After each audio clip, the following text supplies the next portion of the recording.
Hello everybody, welcome back to the Mysidia Post. My name is Alex Scott, and today we're going to be looking at some Opus X spoilers. First, we'll take a look at the box topper and pre-release promos for the set, and then we will look at the Crystal Cup Earth spoilers from Arizona a couple of weeks ago in North America. And finally, I just want to congratulate myself for getting my third Lena, so I'll just put that up on camera there. So now I can finally be a mono water gamer, and I just want to shout out David at my locals because you're going to hate playing me now. Alright, let's get into it.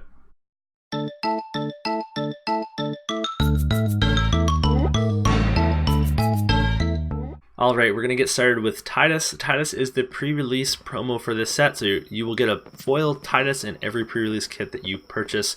Hopefully, last set, one of my pre-release kits did not actually have the promo in it, which was Vincent, but someone was kind enough at the store to give me an extra one that they had. So Titus is a 4 CP water forward with 8,000 power, and his abilities read: the category 10 forwards other than Titus you control gain 1,000 power.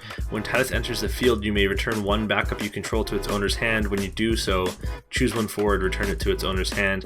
He has a special quick hit for discard one card named Titus, activate Titus, and give him 2,000 power until the end of the turn. So this is a pretty cool card. I think it's going to be fairly good. His first ability is an Anthem for category 10 forwards, and that is just a bonus. There's not that many forwards that are going to benefit from this, as there's not that many relevant category 10 forwards that aren't named Titus. So the ones that you might see are going to be the Gullwings. So in a Water Wind deck, you're going to be running the 3 CP Pain, and this will actually boost it to 8k, which is pretty relevant. So you might see this in a Water Wind deck.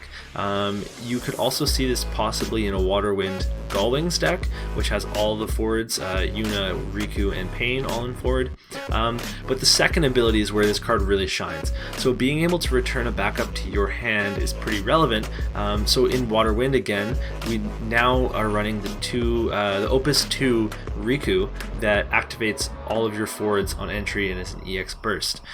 So now that we're running that Riku, the ability to return it to our hand and replay it to activate all of your forwards is super relevant, because that's going to give you these turns where you can play Titus, return the Riku, bounce a blocker out of the way, swim with everyone, and play back the Riku, activate all your forwards to block the next turn, kind of giving them a pseudo Brave. But it's also going to let you return any value backup, like an Echo, a Mion, anything like that. You can also search this Titus with Brother, so if you're using Brother to search Pain, then that's also a good combination. The return one forward to your opponent's hand is kind of a tricky ability. You might know that we don't really run very much bounce in this game anymore, whereas when the game started out, everybody was cursing the EX Burst 3 CP Leviathan from Opus 1, and that's because we are in a really ETB heavy meta. So there's not a lot of forwards that you want to bounce, because they're just going to get played again and they're going to get value again. So sometimes it can be really hard to find a bounce target. But otherwise, I think that this Titus could be pretty strong. His quick hit ability is very good against ice, and just in general, it's going to make your opponent think twice about blocking. So I really do think this Titus is pretty good. I think that it's going to see play in some sort of wind water deck that focuses on Gullwings, or just the traditional wind water. But I'm pretty excited also just to get this in full art and foil, because it just looks great. Okay, next up we have the box topper legendary. It's a full art Squall, and it's gonna come in full art and foil on any Opus 10 box that you buy. So this Squall is a 3 CP ice forward with 7,000 power, and it has the ability ETB choose one character. If your opponent has 2 or less cards in their hand, dull it. So character is monster, forward, or backup, so it's pretty versatile. Now here's where the card gets a little bit of value, because that alone is not a good ability. So damage 2 ETB, so that means that if you've taken 2 damage or more, this is going to activate. Choose one character, dull, and freeze it. Okay, so now we're talking a bit. This card is going to be similar to Genesis, but at a lower cost and a good power, so that's pretty nice at 2 or more damage. Now at damage 5, it also gains choose one forward. If it is dull, deal it 8k damage. Okay, so at 5 damage, this thing is going to be very reliable removal. 8k is a very good spot to be at. It's going to be a Genesis, so it's going to dull and freeze one blocker. It's going to ping off another forward, and then if you have your opponent has 2 or less cards, then you can dull another blocker. But this also, all these abilities, sorry, the 2 dulling abilities work on characters, so you can dull and freeze backups, you can dull and freeze monsters, you can use it on forwards. So obviously this is going to be really good against when you're really behind on damage, you're taking a lot of damage. So I think this is going to see a lot of play in some decks like Ice Earth that are fine taking damage. They're defensive decks, and they'll take damage early, and later on they'll get a lot of value from it. But because we also have this damage keyword coming in, I wouldn't be surprised if we saw some new Fusoya deck attempts come out. So maybe even like an Ice with Fusoya, or like Ice X or whatever it is, to try to ramp up the damage you've taken so you can get full value out of these cards. So the main question is going to be, where does this Squall fit in, and is he too much of a detriment before you take damage that he becomes a dead card, or is he going to get so much value late in the game that people will be happy to run him? Well, okay, next up is Caius. Caius is from Final Fantasy XII Revenant Wings, and he is a 1 CP wind forward with 3000 power, and the ability, when card name Vaughn enters your field, you may pay 2 wind. When you do so, play Caius onto the field. This effect will only trigger if Caius is in the break zone. He also has an action ability, put Caius into the break zone, choose one job Sky Pirate, it gains 3000 power till the end of the turn. So I'm really excited about this one, just like I was excited for Philo, because we're getting different named Sky Pirates, and that is just super important. So this effect is very similar to Ghost from FF6 that we got in the last set, but being a Sky Pirate is very relevant. So we already have a lot of Sky Pirate support, and we have a lot of Vaughns, so there's going to be a lot of ways to play this.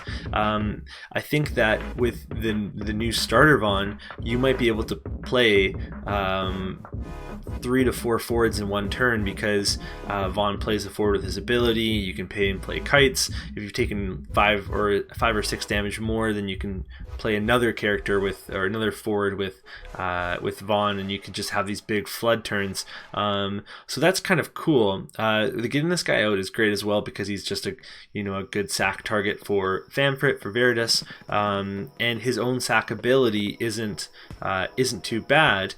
So I wouldn't be surprised if this was maybe like a one of in a Sky Pirate deck.